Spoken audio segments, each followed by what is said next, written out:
Olá, olá, olá! Sejam muito bem-vindos ao Unicap Talks, um podcast que conecta você, paciente, aos melhores especialistas da área da saúde. Eu sou a Cleiviana, cirurgião de cabeça e pescoço, e aqui ao meu lado o Dr. Daniel Hortelado, também cirurgião de cabeça e pescoço. Como sempre, estamos aqui. Estamos de volta. Vamos falar sobre o que hoje, Acley? Episódio 31. 30, 31 e 32. 31 e 32 a gente vai gravar na Porque sequência. hoje vamos dividir em dois episódios um assunto, que é um assunto que a gente ainda não falou aqui.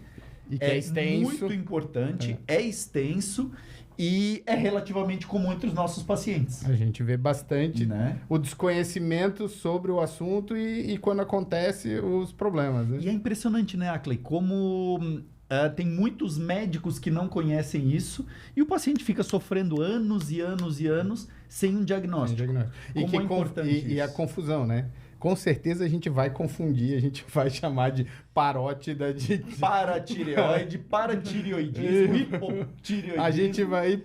exatamente. A gente vai trocar também porque confunde, são nomes parecidos. O que a gente vai falar? Hoje vamos falar sobre as glândulas paratireoides e suas disfunções. Então vamos conversar sobre o que são essas paratireoides, onde que elas estão, para que elas servem e como que elas podem ficar doentes.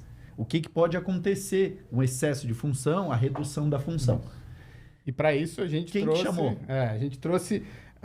uma que já é da casa, vou deixá-la por último. A prata da casa é depois. Já teve aqui antes. É isso. Vou começar pela nossa convidada, que é a primeira vez que está aqui com a gente. Ela é endocrinologista, doutora Mariana Costa. Seja bem-vinda e se apresente para as pessoas. Quem é Mariana Costa? Então, eu sou Mariana, endocrinologista, sou manezinha aqui de Florianópolis mesmo. Fiz a minha formação de medicina, residência médica, endocrinologia e metabologia, mestrado, tudo na Universidade Federal de Santa Catarina.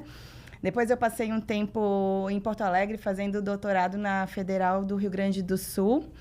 E agora estou aqui, atendo na Clínica Médica Harmoniza, no centro aqui da cidade. E também no hospital universitário, né, orientando os residentes, endocrinologia geral e também com foco em tireoide e no metabolismo mineral ósseo. E aí, onde entra as paratireoides, né? Exatamente. Metabolismo mineral ósseo. Viu? Isso daí tu não difícil. sabe, né? Isso daí não é a tua área. Isso é difícil. Não, mas essa fisiologia é uma fisiologia difícil mesmo. A Camila vai explicar tudo sobre essa fisiologia. Calma é melhor perguntar para Mariana. Convidaram a Mariana, especialista nisso, para botar eu para explicar, daí o negócio tá um pouco Camila, desorganizado. Você já esteve aqui antes, mas apresente-se para quem não viu outros episódios com a tua presença. Então, muito obrigada novamente pelo convite, né? Já participei de alguns episódios aqui do podcast, falando sobre como outros se temas. Fosse convite, né? Deixa eu esclarecer isso, tá? Eu sou informada que eu tenho que comparecer aqui. Não é uma escolha, então convite talvez não seja a melhor palavra, mas vamos fingir Convocação. Vamos fingir que as coisas aqui são feitas de forma harmoniosa, né? Mas meu nome é Camila, sou cirurgiã de cabeça e pescoço, faço parte do grupo Unicap, né? Junto com os meninos aqui, com esses meninos. Meninos. Eles gostam de ser chamados de meninos. Menino. A gente trabalha junto na clínica Unicap e opera junto quase todo dia, assim, né? Então a gente se vê mais do que a gente vê muito familiar por aí, né? Às vezes isso é ótimo. Vocês são mais legal que muito familiar. A gente escolheu, na maior parte das vezes, estar com essas pessoas. Então, muito obrigada, gente, pelo convite. E por um assunto que eu gosto bastante, assim. Isso é verdade. Né? Não tinha outro nome para chamar quando eu pensei em paratireoide. É nossa referência na clínica em paratireoide, é a Camila. Então... Isso para o bem e para o mal, né? Então, quando ninguém quer, também é para mim que veio o caso mais chatinho. Mas vamos começar, então. Eu acho que vamos começar com a Camila, porque eu tô olhando aqui no nosso roteiro, o metabolismo ósseo é sacanagem a gente deixar para ela.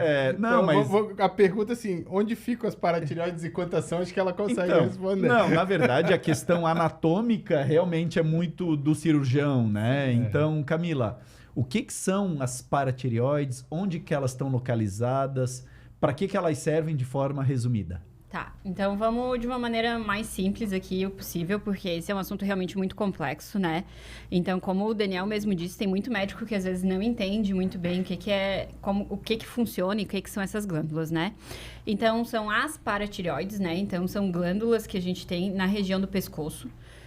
Elas ficam localizadas aqui próximas à tireoide. Então, a gente costuma simplificar que são basicamente 4 glândulas que ficam duas de cada lado da tireoide, duas superiores e 2 inferiores, né? A gente sabe que pode ter muita variação no número de paratireoides que uma pessoa tem, mas em média costumam ser 4, né? 2 de cada lado. A principal função dessa glândula, ela regula quanto de cálcio a gente vai ter dentro do sangue, né? Então, se a gente precisa de mais ou menos cálcio, elas que vão fazer essa regulação, né? E aí, quando essa regulação der errado, é que entra os médicos, né? Os endocrinologistas e os cirurgiões de cabeça e pescoço para tratar essas glândulas. E o que é legal aqui, eu gostaria de deixar bem claro, porque isso eu vejo muita dúvida dos pacientes em consultório, não tem nada a ver com a tireoide. Só o nome que é parecido, tá? Então, assim, o teu hormônio tireoidiano não vai ter nada a ver com essa glândula, tá? Então, é um hormônio completamente diferente que ela produz e é um metabolismo completamente diferente. Então, não tem muita interação ali entre a glândula paratireoide e a tireoide, a não ser essa proximidade realmente anatômica, que daí acaba que o cirurgião de cabeça e pescoço trata as duas coisas. Né? Então, isso é para deixar bem claro. Porque eu tenho pacientes que já operaram, eu já expliquei isso várias vezes, e ela vai falar que ela operou a tireoide. E acho que a outra coisa que é interessante falar é que são glândulas pequenas, né? Ali do tamanho de uma ervilha. A gente que opera, a gente menores, vê muito, né? Parece uma gordurinha. Às vezes a gente vê isso, né, Camila? Mostrando pro residente, tipo, aqui tá paratireoide. Ele olha e fala, só essa bolinha amarelinha ali. Né? Daí o residente vai falar, tá, claro. E ele não viu nada de diferente. Mas tem uma relação anatômica próxima com a tireoide e são muito pequenas e uma aparência difícil, né? Você falou do PTH, né? Do hormônio que elas produzem, do metabolismo ósseo, e aí isso aí é a parte que a Mariana falou que gosta, né? O que é essa alteração que a paratireoide faz no cálcio? Como ela regula isso? O que é o metabolismo mineral ósseo que você falou? E como esse hormônio da paratireoide afeta rim, osso e tudo mais? Como que tem essa relação ali? Sim. Isso é pergunta difícil, hein? Não, é 10 minutos só. Então, o PTH é o paratormônio, né? E ele regula, então, como a doutora Camila falou, ele regula os níveis de cálcio no sangue, né?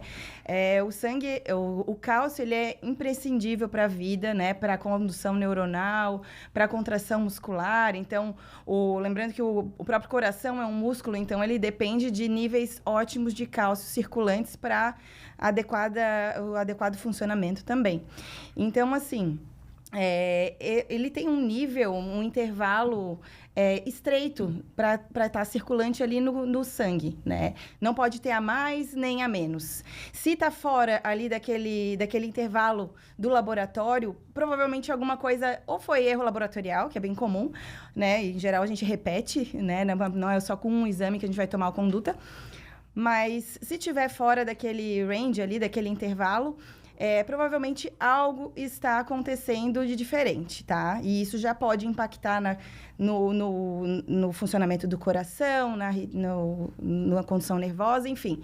Não é interessante para o corpo. E aí que entra as paratireoides com o paratormônio.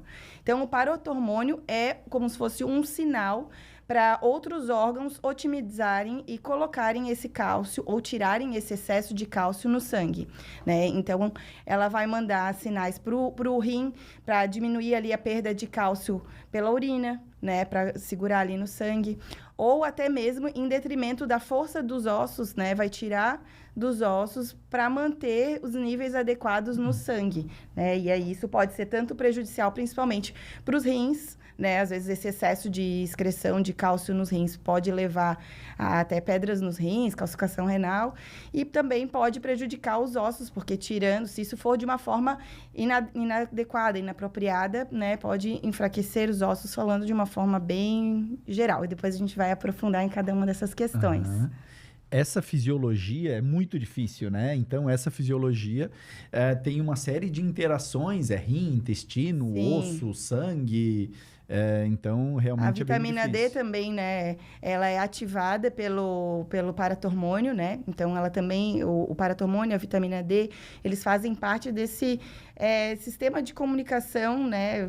Falando de uma forma geral, assim, que é como um órgão acaba se comunicando com o outro através desses sinais, né? Do paratormônio, da vitamina D, para saber ajustar esse cálcio na circulação. Acho que o ponto importante que vocês falaram é a questão do cálcio no sangue, né? Acho que isso é o que torna mais fácil de entender, né? Então, o cálcio vai ser retirado, vai para o rim, vai ser retirado do osso, mas no final das contas tudo isso é feito para manter essa estabilidade do cálcio no sangue, né? Às vezes em detrimento do osso, de um órgão, mas para manter a vida, né? A condução nervosa, o batimento cardíaco. Como quase tudo na endocrinologia é um mecanismo de feedback, né? Ou seja, eu tenho uma compensação, né? Isso aqui elevou demais, o organismo sinaliza para que diminua, né? Então, existe sempre um mecanismo de controle. Sim. E aí, quando a gente perde esse mecanismo de controle, é que a gente entra nas alterações, como mesma coisa na tireoide, né? Claro. A gente tem... e agora começam as confusões, o hipoparatireoidismo, o hipotireoidismo. Então, Camila, que doenças que a gente pode ter na paratireoide? Não necessariamente a doença, mas que grupos de doenças que a gente pode ter? Então, esse mecanismo que a doutora Mariana explicou, ele é um mecanismo fisiológico, né? Então, a gente precisa do paratormônio para manter as nossas necessidades fisiológicas, só que quando tem paratormônio em excesso, isso daí acaba desenvolvendo os hiperparatireoidismos, né? Que são os excessos do hormônio paratormônio, né? E aí tem um grupo de doenças que podem fazer com que esse paratormônio esteja em excesso. Né? Então, a gente costuma dividir em 3 causas, né? 3 grupos, basicamente, né? Que são os hiperparatireoidismos primários, secundários e terciários. O mais comum e que a gente acaba tratando mais também são os primários, né? Em que a gente tem ali a glândula paratireoide que fica doente, normalmente uma delas que acaba ficando doente, e que é o adenoma de paratireoide, né? Que é por algum motivo que a gente não sabe muito bem. Essa glândula, ela meio que perde os sensores dela ali, que fazem esse equilíbrio de quanto de cálcio a gente tem que ter. E a glândula acaba meio que entendendo que está sempre faltando cálcio. Então, para ela tem que estar jogando paratormônio na corrente e estimulando esse mecanismo de retirada do cálcio dos ossos, das nossas reservas, né? Para estabilizar esse nível de cálcio que para a glândula está doente, né? Que é o hiperpara primário, que é a causa mais comum que a gente tem hoje de cirurgias da paratireoide, né? Existem outras causas, né? As hiperplasias e até os próprios tumores de paratireoide, os cânceres de paratireoide, mas eles são a exceção, né? A grande maioria realmente é o adenoma de paratireoide. No secundário, daí a gente tem as deficiências de vitamina D, né? Como a doutora Mariana falou, que a vitamina D está envolvida aí no mecanismo fisiológico do hiperparatireoidismo. Então, quando a gente tem uma deficiência de vitamina D, acaba que, como uma resposta fisiológica do nosso corpo, a gente pode ter um excesso de paratormônio. Isso para tentar compensar essa deficiência de vitamina D e a falta de cálcio que isso leva, né? E isso não é tratado com cirurgia, isso tem que ser bem frisado, né? Então, a gente sempre tem que excluir que exista uma deficiência de vitamina D quando a gente tem um excesso de PTH, tá? Entre as causas do secundário, outra é a doença renal crônica, né? Então, tem alguns pacientes que têm doença renal e que fazem diálise. E daí, esses pacientes que já estão em fase de diálise podem ter um excesso desse hormônio por causa de um mecanismo muito específico da doença renal crônica, que talvez valha a pena até a gente desmiuçar em algum outro momento ali, que é uma coisa bem mais complexa, né? E o terciário, que daí são esses pacientes que tiveram doença renal crônica e que foram transplantados, mas que ficaram com essa alteração e não conseguem mais reverter, apesar de terem feito o transplante renal. Né? Então, esses são os 3 grupos que a gente costuma dividir dos hiperparatireoidismos, né? Que levam a doenças da paratireoide. Que, na verdade, é o excesso de hormônio tireoidiano. Isso. E, Mari, tem algum problema, a falta do tireoidiano, do PTH, né? E tem algum problema sobre a falta do PTH, o hipoparatireoidismo? Sim. Quando falta o PTH, vai faltar cálcio no sangue, vai cair os níveis de cálcio no sangue, né? E o que pode ser causado por isso, né? A maioria das causas são as causas adquiridas, né? entre elas a cirurgia ou depósitos de ferro, cobre, doenças granulomatosas, né? Podem ser causas também autoimunes, às vezes já desde a infância, fazendo parte por exemplo, da síndrome poliglandular autoimune, né? Pode ser a genesia, enfim. As mais comuns são as adquiridas, mas também o paciente já pode nascer sem as paratireoides, né? Ou com elas hipotróficas e também não ter essa produção. E aí sim é um grande problema, né? Porque aí manter esses níveis adequados de cálcio se torna um desafio, assim, né? E tem várias nuances ali no tratamento. A gente vai ter que lançar mão de altas doses de cálcio, de vitamina D na forma ativa, né? Então, tem o outro lado da moeda, né? O excesso ou a falta do paratormônio podem causar problemas para a sua saúde, assim, né? E como é que é feito o diagnóstico de um paciente com hipoparatireoidismo? Já que a maioria é adquirido, ele vai ter em algum momento da vida, né? Então, ele vai ter que ter algum sintoma e vai ter um diagnóstico, né? Sim. Muitas vezes o paciente vai se queixar, né? De câimbras, dormência nas mãos, né? Ao redor dos lábios. Ele pode desenvolver com mais facilidade alguns problemas como de calcificação até extra-ósseos, né? Às vezes até pelo excesso do tratamento, pela questão, assim, da reposição de cálcio, né? A maioria acaba sendo cirúrgico. A maioria dos pacientes com hipoparatireoidismo são pós-cirurgia. A grande maioria no consultório, no hospital universitário também são os pós-cirúrgicos, né? Porque ela podia ter botado a gente ela diz assim, 99%. 99% a culpa é de vocês, ou cirurgiões mais, de cabeça e pescoço, que acabam na cirurgia da tireoide dando uma... A gente já conversou isso, né? A gente já teve um episódio só sobre cirurgia da tireoide, suas complicações, e a gente falou do risco do hipoparatireoidismo ou das paratireoides deixarem de funcionar. E aí a gente vê como a experiência do cirurgião é importante, né? Porque mesmo ali no HU, a gente vê os pacientes serem operados nos mais diversos serviços do estado. Então, a gente sabe que quando com um cirurgião de cabeça e pescoço com experiência já, né? Em operar tireoide, é mais raro, é mais difícil, pode acontecer, mas é mais difícil que a paratireoide perca esse funcionamento, né? Ou que ela saia junto com a tireoide. Porque, como eles estavam falando, elas são muito pequenas, né?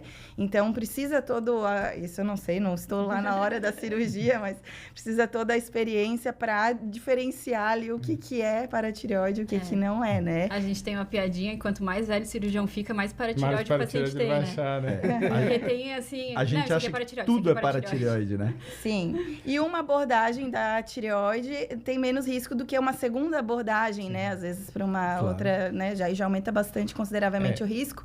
E, claro, a gente maneja depois o hipopara, né? Existem formas de tratar, de manejar. Não é tão simples, mas é possível, né? A gente tem isso no nosso dia a dia, de manejar a consequência adversa, porque provavelmente foi retirado um carcinoma de tireoide, algo que botaria mais em risco a vida do paciente. Enfim, né? Mas antes da gente entrar nesse assunto, eu acho que tem algumas coisas que é importante a gente comentar. A primeira, você falou assim, quanto mais experiente o cirurgião, menor a chance de você encontrar paratireoide na anatopatológica. Acho que isso é uma das coisas que mais deixa a gente frustrado, é quando você faz a cirurgia, vem o anatopatológico e tá lá, uma paratireoide intratireoidiana, né? Que ela estava dentro, não tinha como saber, né? E eu até conversei contigo essa semana, né, Camila, de uma paciente de Graves que eu operei, que estava fazendo uma hipocalcemia severa por hipoparatireoidismo, anatopatológico, nenhuma paratireoide. Então, muitas vezes, foi preservado, foi mantido as paratireoides, foi identificado, mas ela desvascularizou por algum motivo, ela trombosou, ela morreu por outros motivos, e aí acaba entrando no hipoparatireoidismo. E a outra coisa que a gente tem hoje, que graças a Deus é uma tendência, se viu que dá para fazer, são as tireoidectomias parciais, né? Então, paciente com tireoidectomia parcial, você vai preservar as paratireoides do outro lado, né? Então, você não vai evitar o hipoparatireoidismo nesse paciente, né? Mas assim, Camila, eu queria voltar um pouquinho. O hipoparatireoidismo, quando acontece nos pacientes que a gente opera a tireoide, a culpa é do cirurgião? É porque ele operou errado? É porque ele tirou as paratireoides inadvertidamente? Então, o hipopara, ele é uma complicação do procedimento cirúrgico, né? Ele não é uma complicação exclusiva do cirurgião, né? Ele acontece porque é um risco que quem vai fazer uma cirurgia de tireoide está exposto, né? Então, mesmo com toda a expertise, com a experiência, nada blinda o cirurgião de acabar tendo um hipoparatireoidismo, do paciente desse cirurgião ter um hipoparatireoidismo, né? Então, assim, obviamente, quanto mais experiente o cirurgião, menor é o risco disso acontecer, mas existem, às vezes, alterações anatômicas, condições cirúrgicas que aumentam a chance disso acontecer, independente dos cuidados que o cirurgião tenha, né? Então, às vezes, mesmo preservando aquela paratireoide, às vezes a vascularização dela não fica muito boa, ou seja, os vasos que mantêm ela viva são vasos que, às vezes, têm em comum com a tireoide. Então, para você conseguir retirar a tireoide, muitas vezes você tem que fazer como se fosse o selamento desse vaso e pode ser que essa paratireoide, às vezes, não consiga se manter viva, mesmo tendo sido preservada a estrutura dela ali dentro do paciente, né? Às vezes pode ter algumas alterações anatômicas, realmente, como o Ackley falou ali, de uma paratireoide dentro da tireoide. Então, a gente não consegue ver que ela está ali dentro, mesmo a gente que usa lupa para todas as cirurgias lá, cirurgias com aumento, então a gente não consegue ver que a paratireoide está ali, ou às vezes elas estão em localizações não esperadas, né? Então a gente sabe que ela tem uma localização que é mais esperada, né? Então que fica ali próximo da parte superior da tireoide e da parte inferior da tireoide, mas às vezes ela pode estar em locais que não é o habitual. E aí a gente, como a gente fala, né? A gente evita que ela esteja no que a gente está tirando, mas a gente não procura ativamente a paratireoide, até porque essa procura pode fazer a desvascularização que a gente também não quer, né? Então, às vezes, num local que não é o habitual, ali muito na frente da traqueia, muito próximo, às vezes, de um esvaziamento cervical, que às vezes a gente tem que fazer, pode ser que uma paratireoide dessa acabe saindo mais por uma alteração anatômica. Então, não precisa crucificar todo cirurgião que tem por aí, que tem hipopara, porque é uma complicação inerente ao procedimento. A gente sabe que esses riscos são baixos e quanto mais cuidadoso é o cirurgião, mais baixo é esse risco. Mas ele sempre vai estar presente ali, ele sempre vai existir o risco de ter um hipoparatireoidismo. O que não pode ter em todos os pacientes. Isso, né? A gente está falando aqui de uma complicação, né, que é em torno de uns 5%, né? Então, se a pessoa tem um risco muito maior do que isso, né, tá tendo muito mais casos de hipopara, é aquela coisa que a gente fala, né? Melhor ficar um tempinho sem operar.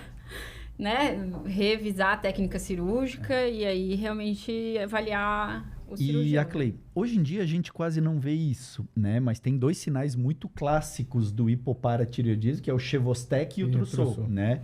Então, nomes bonitos, né? Para vocês que não sabem sobre isso, na faculdade a gente aprende isso, são sinais muito clássicos, né? Se a gente bate aqui, dá uma contratura na musculatura, ou se a gente põe um esfigmo, aperta, faz uma mão em garra, assim. Então, esses são sinais muito clássicos, mas que a gente não vê mais, né? Então, aqueles hipoparatireoidismos muito severos, não sei se no HU vocês veem, Mari, isso? Acaba que sim, a gente vê no HU, a gente vê alguns casos assim, até pelo acesso à medicação, né? Apesar de que o SUS disponibiliza o carbonato de cálcio, calcitriol ali, né? Mas a gente acaba vendo com uma certa frequência, assim. O que é mais raro são aqueles casos também que precisam de cálcio endovenoso, de uma... acaba sendo mais raro, assim. Mas o Chevostek, às vezes, volta e meia, e o Trousseau volta e meia aparece no consultório. A gente chama os acadêmicos, né, para olhar. Eu trabalhei no HU muitos anos, né? E teve todo mundo aqui, né? E todo mundo aqui. Todos nós. E teve uma cirurgia que nós fizemos lá numa criança, num menininho, acho que de 7, 8 anos. E foi uma cirurgia enorme. E ele fez um Chevostek muito nítido, assim, né? E ele estava internado lá no HU. E todos os professores levavam os alunos lá para ver. E daí o menininho, 7, 8 anos, ele mesmo fazia nele, assim, ó, ele batia e falava, Chevostec. Ele mostrava para os alunos, assim. Então, esse menino é inesquecível. Pode até falar para os pacientes, não conta para os alunos o que você tem, mas eles, a primeira coisa eles contam já entregam o diagnóstico, né? Esse aí já entregava até o E Mari, assim, ó, se a gente tiver um paciente com isso, o que é possível fazer? Como que é o tratamento? É possível contornar? Isso é definitivo? Isso é temporário? Como é que funciona isso? Existem os casos, né, e a maioria, né, que são transitórios no pós-cirúrgico, né, que dura ali em torno de 3, 4 meses, no máximo 6 meses, né, esses transitórios acabam revertendo espontaneamente, foi mais pela manipulação das paratireoides, vascularização, que depois as outras paratireoides acabam também começando a trabalhar também, né? Algumas, às vezes, uma preponderava quanto a outra, e aí, né, nas cirurgias de paratireoide mesmo, né? Quando retiram um adenoma funcionante, depois as outras elas tendem a voltar a trabalhar, né? Então, muitas vezes é transitório. Mas, nesse período, a gente precisa repor o cálcio, precisa repor a vitamina D na forma ativa, né? Que é o calcitriol, que eu estava falando. Não é aquela vitamina D que a gente costuma comprar, né? Quase todo mundo precisa repor, né? Mas é na forma ativa mesmo, porque o PTH, ele age no rim, ativando a vitamina D, né, numa forma que é o que vai atuar no intestino, ajudando na absorção do cálcio, né, que vai agir no osso. Então, o tratamento acaba sendo com base nisso, e aí a gente acaba também titulando para não ter um excesso de cálcio também, porque isso pode ser prejudicial, né? Pode calcificar os rins se a gente dá muito cálcio, né? A gente acaba monitorando também o fósforo, que também não pode ficar excessivo. Então, é um ajuste fino depois, né? Mas é possível a gente monitorar no sangue, na urina, a quantidade de cálcio, de fósforo, né? E fazer um ajuste para ter o mínimo de complicação relacionada a isso, né? E assim, Mari, tu falasse, usa cálcio, usa vitamina D ativada. Se o problema é a falta do PTH, do paratormônio, né? Sim. Como numa cirurgia de tireoide, que a gente repõe hormônio tireoidiano, não dá para repor o PTH? Essa é uma boa pergunta, né? Já há algum tempo que é desenvolvido e já foi até lançado, né, no mercado, principalmente americano, análogos do paratormônio, né? Mas essa secreção e a quantidade contínua, né, que é o desafio, né? Um PTH que dure ali as 24 horas, ou pelo menos dure um tempo hábil para você repor, né? E, em geral, o custo é muito elevado, né? Para ser lançado esse ano uma forma de um PTH promissor nos estudos, né? E provavelmente ficará reservado para os casos mais desafiadores, com mais dificuldade em fazer esse equilíbrio só com o cálcio e o calcitriol, né? Então, a gente está aguardando. Realmente, isso pode ajudar bastante no manejo do hipoparatireoidismo, né? Também tem alguns tu lembra trabalhos... o preço? Não lembro. Muito caro. É muito caro, É né? muito caro. Nos Estados Unidos sei lá, dólar. $1 milhão de dólares. É proibitivo, né? Nessa linha. Esses E dias tem alguém falou do preço, mas eu não lembro. Mas a Tem tendência alguns é tendo trabalhos sucesso, com né? transplante, né? Eu acho que o pessoal de Minas Gerais está fazendo uns estudos com transplante de paciente renal crônico para paciente com hipoparatireoidismo severo também. Então, Camila, tu sabe disso? Transplante de paratireoide? Então, tudo é possível nessa medicina, né? Cada vez que a gente acha que não tem mais nada para ser inventado, Sim. tem algum louco que acha que vai dar certo. E graças a Deus tem essas pessoas que têm esses pensamentos diferentes aí da linha, que daí às vezes surgem alternativas para essas coisas desafiadoras. Porque o hipopara realmente é muito desafiador, né? Eu acho que, falando aqui por vocês, né? Para mim, é a pior complicação da cirurgia de tireoide é o hipopara. Né? Então, assim, E é o que a gente ainda não tem nada para ajudar a evitar, né? A gente tem monitor de nervo para diminuir a rouquidão, a gente tem antibiótico para evitar a infecção. E né? assim, a gente é muito metódico e fica ali catando aquelas paratireoides, porque a gente não quer tirar mesmo, porque a gente sabe o quanto desconfortável é para o paciente ter os sintomas do hipopara, né? Que são essas câimbras, esses formigamentos que às vezes podem ser realmente quase que constantes, né? Então, a reposição do cálcio e da vitamina D muitas vezes dá uma boa segurada nos sintomas, né? Tem pacientes que conseguem ficar realmente muito tempo sem sintomas, mas tem alguns que realmente sofrem com hipopara. E aí surgiu essa linha de pensamento aí de que se é o que falta é paratireoide, então vamos pegar paratireoide de outras pessoas e transplantar igual se transplanta outros órgãos, por exemplo, o rim, né, fígado, que já é feito há bastante tempo. E aí os pacientes com doença renal crônica são pacientes que têm essas paratireoides super bombadas aí, né, que estão até em excesso muitas vezes e que poderiam estar distribuindo para todo mundo, né? E aí usar os princípios dos transplantes, né, de fazer uma compatibilidade ali para poder fazer esse transplante e se essa paratireoide transplantada pegar realmente no paciente, começar a produzir o paratormônio que está faltando.